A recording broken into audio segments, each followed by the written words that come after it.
Shanthakumari Telangana chief secretary.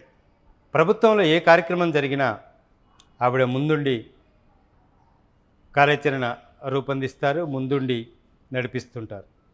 ఎక్కడ కూడా పెద్దగా ఆవిడ మాట్లాడిన సందర్భాలు కానీ, ఎక్కడ అనుచిత వ్యాఖ్యలు చేసిన సందర్భం కానీ, ఎవరినైనా అజమాయించిన సందర్భాలు కానీ ఎక్కడా లేవు.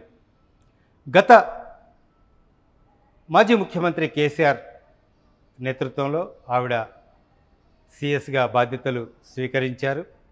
ఇప్పుడు కాంగ్రెస్ ప్రభుత్వంలో కూడా ఆవిడ సిఎస్గా బాధ్యతలు నిర్వహిస్తున్నారు. కానీ ఇక్కడ ఒక కీలక అంశం గురించి ప్రధానంగా చర్చ జరుగుతోంది. ఏ వేదికల మీదైనా, ఏ పబ్లిక్ మీటింగ్స్లో అయినా, ప్రభుత్వ కార్యక్రమాల్లో అయినా ప్రభుత్వ కార్యక్రమాల గురించి మాత్రమే చెప్పి బయటికి వెళ్ళే శాంతకుమారి నిన్న ఎల్బీ స్టేడియంలో జరిగిన కార్యక్రమంలో మాత్రం ముఖ్యమంత్రి రేవంత్ రెడ్డిని పొగడ్తలతో ముంచెత్తారు. రేవంత్ రెడ్డి తీసుకుంటున్న కార్యక్రమాలని ప్రశంసించారు. గతంలో ఇలాంటి సందర్భాలు శాంతకుమారి ఎక్కడ చేయలేదు. అందుకు సంబంధించిన వివరాలు కూడా ఎక్కడా లేవు. గతంలో ముఖ్యమంత్రి కేసీఆర్, మాజీ ముఖ్యమంత్రి కేసీఆర్ కూడా తనతో కలిసి ఎన్నో సమావేశాలు నిర్వహించారు. అయినప్పటికీ కూడా స్వయంగా మాజీ ముఖ్యమంత్రి కేసీఆర్ని ప్రశంసించిన సందర్భాలు శాంతకుమారి ఎక్కడా లేవు. కానీ నిన్న ఎల్బీ స్టేడియంలో ముఖ్యమంత్రి తీసుకున్న నిర్ణయం సుమారు 6,900 మంది స్టాఫ్ నర్సులకి నియామక పత్రాలు అందజేయడం ఒక వినూత్న కార్యక్రమం. ముఖ్యమంత్రి రేవంత్ రెడ్డి ఒక విజన్తో ముందుకు వెళ్తున్నారు.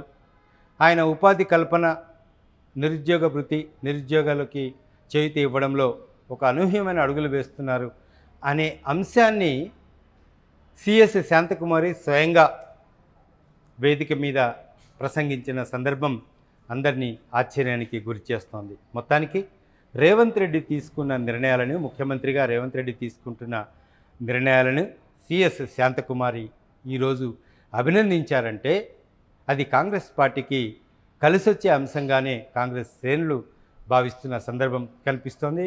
గతంలో మనం చూసాం, శాంతకుమారి చాలా ముభావంగా ఉంటారు, తన పని తను చేసుకుంటూ వెళ్తారు, చాలా సీరియస్గా కనిపిస్తుంటారు, ఒక వర్క్హాలిక్ మూడ్లో ఉంటారు. ఎప్పుడు చూసినా ఆవిడ మొహంలో కూడా ఎప్పుడు చూసినా సరే పనికి సంబంధించిన హావభావాలే ఎక్కువగా కనిపిస్తుంటాయి. అలాంటి శాంతకుమారి ఈరోజు ప్రభుత్వం తీసుకుంటున్న కార్యక్రమాలు కానీ, ముఖ్యమంత్రి తీసుకుంటున్న నిర్ణయాలను కానీ, ముఖ్యమంత్రి ఎంతవరకు నిరుద్యోగులకు కానీ, సామాన్యులకు కానీ తీసుకుంటున్న అభివృద్ధి సంక్షేమ కార్యక్రమాలకు సంబంధించిన అంశాలు కానీ, వీటన్నిటిని కూడా బహిరంగంగా ఆవిడ అభినందించారంటే కాంగ్రెస్ పార్టీకి కలిసి వచ్చే అంశంగా కూడా చర్చ జరుగుతోంది. చూడాలి ఎన్ని రోజులు శాంతకుమారి ఈ విధంగా తను టెన్యూర్ కూడా దగ్గర పడుతున్న సందర్భం ఏ విధంగా ముందుకు వెళ్తుంది. కాంగ్రెస్ పార్టీ నిజంగా శాంతకుమారి ప్రశంసించే రీతిలో నిర్ణయాలు తీసుకుంటుందా?